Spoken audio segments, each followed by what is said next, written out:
This is Oppo's latest Pro phone, the Find X9 Pro, and it's the first phone from a Chinese manufacturer that I've put through my 1,000 photos test. Despite my tech peers and all of you screaming from the rooftops, Becca, won't you please review something from Huawei, Xiaomi, Oppo, OnePlus, Realme? Well, ask and you shall receive. And although I've been truly impressed by the results, when you take 1,000 photos with the device, you're bound to see some of its cracks. I'm Becca, I take tech outside. Let's get the elephant out of the room. This hardware looks very familiar. The Find X9 Pro is a bit more 16 Pro than 17 Pro, but there is of course still a lot of the same. The X9 Pro has a programmable action button, as Apple calls it, or snap key, as Oppo branded it. Camera, flashlight, audio recorder, you can set it to whatever you like. Then on the other rail is the quote-unquote quick button. Double push launches the camera, sliding on it zooms in, pushing it down takes a shot. But much like the camera control button on the iPhone, I have found that outside of double tapping to launch the camera with this button, usually causes me more trouble than it does good. As many times I've accidentally swiped on it while turning the phone around to take a selfie, and then the camera has changed lenses, or accidentally clicked it and taken a photo. There are many software similarities here too. Oppo's Color OS 16 has dynamic backgrounds, where text elements can hide behind buildings or people. And of course, a new full-screen always-on display option. Oppo also offers native software that emulates AirDrop, but I, for the life of me, cannot get this working. All right, I've been trying to get Oppo to connect for like 40 minutes now. I'm having absolutely no luck. I swear I've done everything in my power. Put both the phone and my computer on the same account, nothing. Incredibly frustrating. I'll just use Blip. I know, let's send this one, done. Bada bing, it's there. Now, one big difference between these devices is the battery tech. This Oppo phone supports up to 80-watt Super something branded wired fast charging.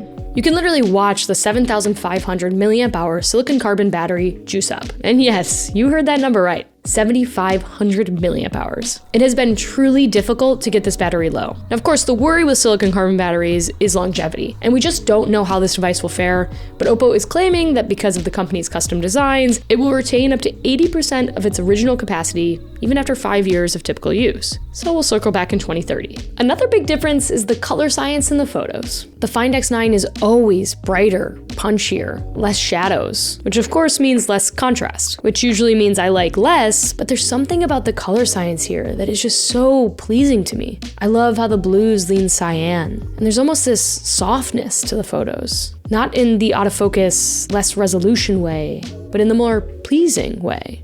Except when it comes to the selfie cam. I find that Oppo's lack of contrast here just makes for a washed out image. This ain't great. On the video front, the very first thing you'll notice is that there are less reflections at night with the Find X9 Pro. But otherwise, again, it comes down to differences in color science. However, both these cameras do share small sensors, meaning that when you punch in, there's not a whole lot of detail there. What you'll also notice is that the telephoto lens on the Oppo device is much more stable, whereas the iPhone has a slight edge on the ultra-wide. But keep in mind that all this footage was shot without the extra stabilization turned on, which both devices do have. All right, folks, this last one's up to you though. Who's got the better mic quality? There's a lot of waves happening, there's wind, there's birds, there's also my voice. And I want to know which phone is picking that up better. Let me know down in the comments. Okay, enough comparing. It's time we talk just about the Find X9 Pro, because there are so many cool creative tools within this camera. Dude, that's so sick. In my month of using this device, I have only just scratched the surface of what is possible with this system. Much like Vivo and Zeiss, Realme and Ricoh, Oppo has Hasselblad. And with this partnership comes both software and hardware touches. On the software side, there is an X-Pan mode that crops your image to 65 by 24 and allows you to flip through 6 color looks. There's also a master mode, which offers manual controls, color tuning that is supposed to match that of the Hasselblad X2D, color looks like mono, faded, and fresh, plus digital diffusion filters. Not to mention a whole ass mini Hasselblad lens. No, really, down to the packaging, the lens cap, the logos. It is one-for-one Hasselblad, but tiny.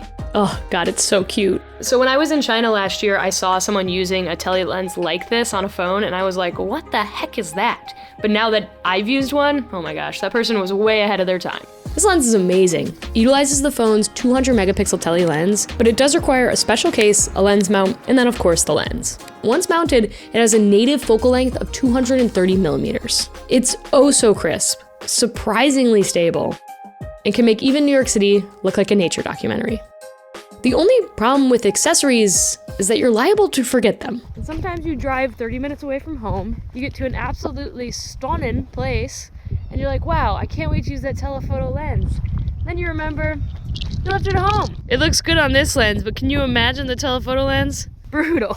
The other problem is that this lens mount covers all of the other lenses on the phone, so when you're using it, you can only use the telephoto. Which makes sense because it would get in the way of the other lenses anyway, but it is annoying to keep pulling on and off. I also need to mention that moment lenses have existed since forever. I had them on my S10. But what makes this lens different and special is that there's native software within the phone that does color tuning and stabilization and a lot of optimization for this glass. Now, if you don't want to spend the extra money on the lens, well, the good news is this camera takes some pretty stellar images without it.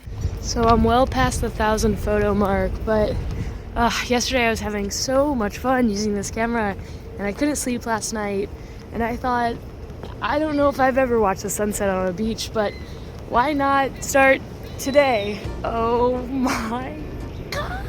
Oh my god. I think I might cry. Everything you're seeing is straight out of the camera from the Find X9 Pro. While at the beach, I was flipping between lenses, color presets, frame rates, and just having so much fun.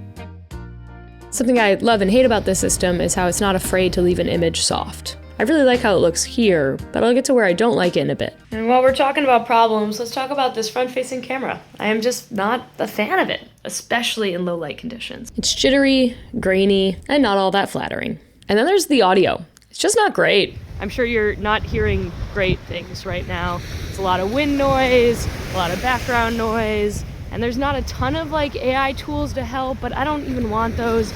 Just give me good audio straight out of cam. And then lastly, I didn't notice this at the beach, but in my time with the camera, I've noticed that it's just rather slow, especially on the telephoto and the ultra-wide lens. But even the main lens, it's not that much better. But otherwise, this is an incredibly capable system with a lot of tools that can create unique looking images. Not just images that look like they came straight out of a phone or from a toy camera with cheap presets. Something about these feels just a bit more mature. So that's been my time with Oppo's Find X9 Pro. Now, I always get asked, Becca, do you actually take 1,000 photos? Which kind of hurts my feelings, but I understand why you wouldn't trust a YouTuber, so I'm gonna show you 1,211 photos. And it actually wasn't that hard. I really enjoyed using this system. It is so fun to play around with, and oh my gosh, Master Mode has my heart. I shoot all photos in Master Mode now. Let me know what you think of Oppo's latest device down in the comments. As always, I appreciate you so much, bud, and I'll see you on the next one.